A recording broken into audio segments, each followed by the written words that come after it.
Sourate 66, l'interdiction, At-Tahrim, révélé à Médine, 12 versets. Au nom d'Allah, le clément, le miséricordieux. Ô prophète, pourquoi veux-tu rendre illicite ce qu'Allah t'a rendu licite dans le but de complaire à certaines de tes épouses?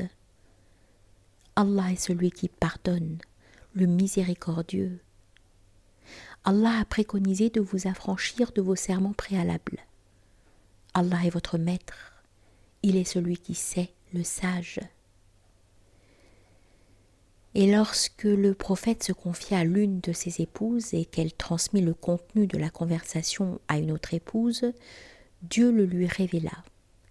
Le prophète avisa l'une des deux de l'indiscrétion, sans tout dire, gardant pour lui l'autre partie de la confidence.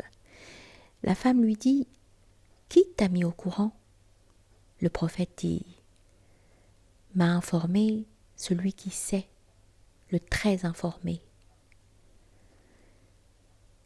Si toutes deux vous vous repentez à Allah, ce serait mieux pour vous, car vos cœurs commencent à fléchir, mais il vous pardonnera. En revanche, si vous vous unissez contre le prophète, Allah est son maître. Après cela, Gabriel, le juste parmi les croyants, et les autres anges sont ses soutiens.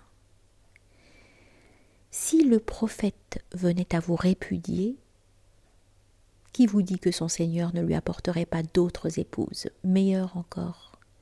Elles seraient musulmanes, croyantes pieuses, soumises, adorant Dieu et le glorifiant, pratiquant le jeûne, et cela qu'elles aient été mariées ou qu'elles soient encore vierges. Ô vous les croyants, protégez vos personnes et votre famille d'un feu qui sera alimenté par les impies et par les pierres. Ce feu sera gardé par une cohorte d'anges corpulents et puissants qui ne désobéissent pas à Allah pour ce qu'il leur a demandé et qui de toute façon obéissent à l'ordre qui leur a été donné. Ô vous les incroyants, ne demandez pas d'excuses le jour venu, vous serez rétribués exactement pour ce que vous aurez commis. Ô vous les croyants, revenez vers Allah de manière sincère. Peut-être Allah abolira-t-il pour vous vos péchés et vous introduira-t-il dans les jardins sous lesquels coulent des ruisseaux. Ce jour-là, ni le prophète ni ceux qui ont cru avec lui ne seront avilis. Leur lumière se projettera devant eux et du côté droit. Ils diront au Seigneur « Complète notre lumière et pardonne nos péchés. Seigneur, ta puissance s'étend sur tout. » Ô prophète, mène le combat contre les incroyants et les hypocrites. Sois dur avec eux. Leur port d'arrivée sera la Géhenne. Quel séjour détestable. À ceux qui n'ont pas cru, Allah a donné la parabole des femmes de Noé et de Lot. Elles étaient sous l'autorité de deux de nos serviteurs justes et pieux.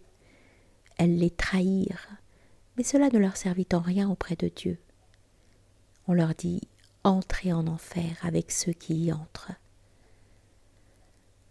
À ceux qui ont cru, Allah donne la parabole de la femme de Pharaon lorsqu'elle dit « Seigneur, construis-moi une demeure auprès de toi dans le paradis et délivre-moi de Pharaon et de ses mauvaises œuvres, délivre-moi des injustes. » Quant à Marie, fille de Imran, qui est restée chaste et dans laquelle nous insufflâmes une partie de notre esprit, elle a cru aux paroles de son Seigneur et à ses livres. Elle était du nombre de ceux qui craignent Dieu.